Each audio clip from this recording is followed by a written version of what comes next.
Yeah, I know the backstory of that work is that I went to this mountain in Malawi, actually, and expecting to make the sort of usual circular stones, like this one here, because it was like a sort of tropical. And stones are usually made by ice and snow, cracking up the natural stone.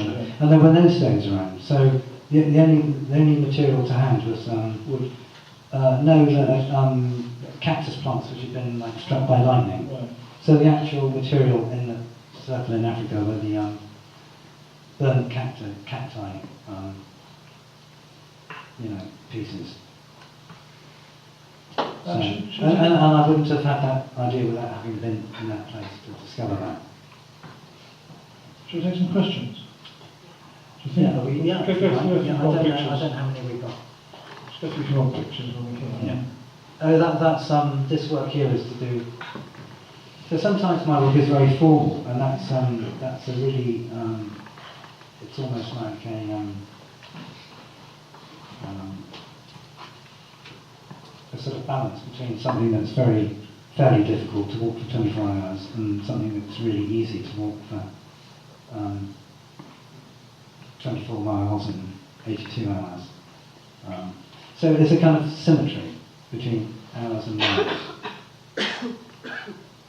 So all the text works actually they're all about completely different ideas. So this is a work I made in India, in some tribal land in Maharashtra, and that's they just burnt all the it was the end of the season. Same one. And it was all this chaff lying around, so I just happened to use the chaff from the paddy fields.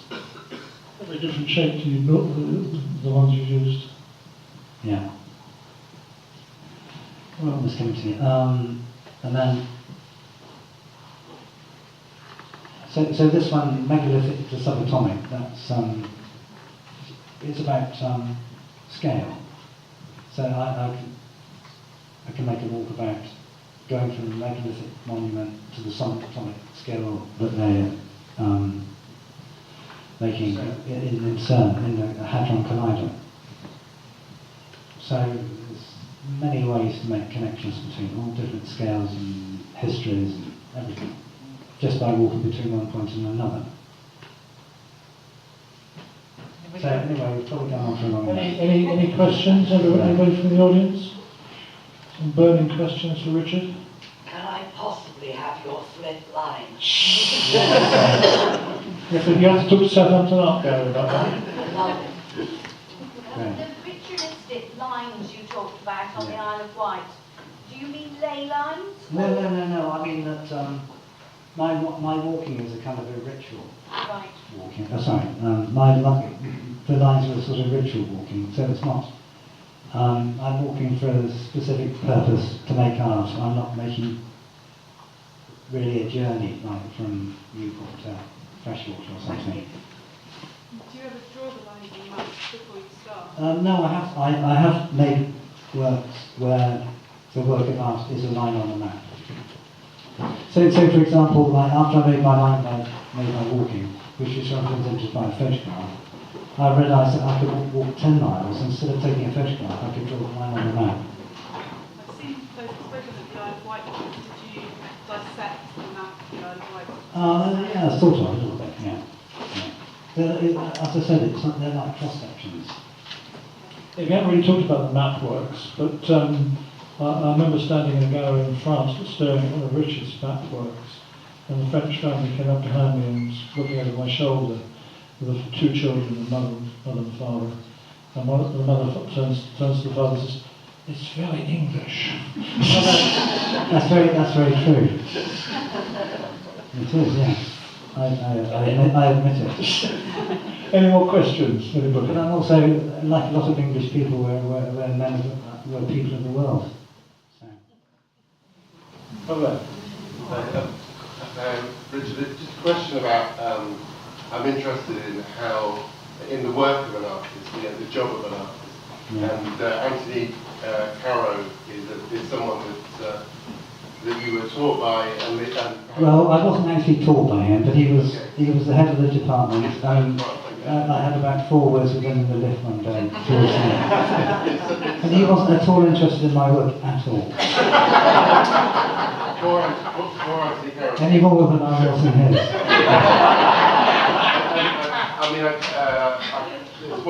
It's one of the things I think that's kind of well known about you is the kind of Anthony Caro was mentioned as the generation before and a great. That's right, yes. Anyway, the point I wanted to say is, let's take Anthony Caro, there's nothing against him, but if he can stand for that kind of practice, then it's a studio-based practice. You make your work in the studio, you have assistants that help you, it's very material-based practice, you're probably represented by a gallery, you send the work to a museum or into a collection. Your mode of practice, have you ever had a studio? No, you don't work in that. Not yet. No, not yet. So the question I'm getting at is sort of how you organise yourself and the job of an artist. Do you have days off, or you're always in the same mode, or how do you regard that job of an artist? Well, there's so many different aspects to that. A lot of my time is just spent organising exhibitions or designing catalogues, or it's definitely not a day-to-day. I don't work. Maybe I don't work at all, but it's certainly not an 8 hours a day. When I arrived today, Georgia said, Richard's not here, he's gone for a walk.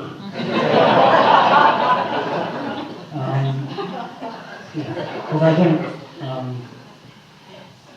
So in my day-to-day life, I sort of like I keep fit by cycling, So even though I did learn to drive the car about 6 years ago for the first time, in my regular life, I sort of cycle around, and life is complicated, So my life is just as complicated as anyone else's. It's just every now and again I make an exhibition, or I go on a walk and come up with things like this. I don't know what to say. I suppose the rest of the time you are. That one looked very interesting. Could you talk us through that one? The last one. Can you take it from the back? Yeah. I mean, that's a good example of using walking to demonstrate a sort of classic Renaissance idea, like a mathematical idea of Fibonacci progression. So you could say that's a walk about mathematics. Because 1 + 1 is 2, 2 + 3 is 5, 5 + 3 is 8. Have you noticed every time Richard answers a question, you end up by saying, oh, I see, but what about that? Yeah, one thing leads to another. That's very true. Everything is all connected.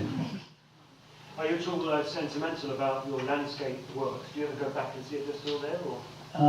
Yeah, I mean, if I did, it wouldn't be out of sentimentality, but so occasionally, like that circle in Ireland, which is a bit like this one, but outside.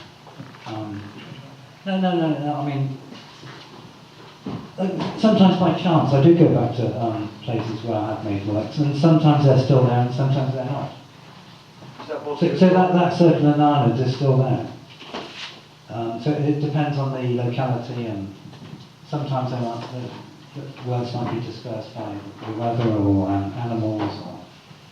It's quite mysterious, but I love it if I think I'm going to find a big stone I made many years ago and it's completely disappeared. I think, great, I mean, how did that happen?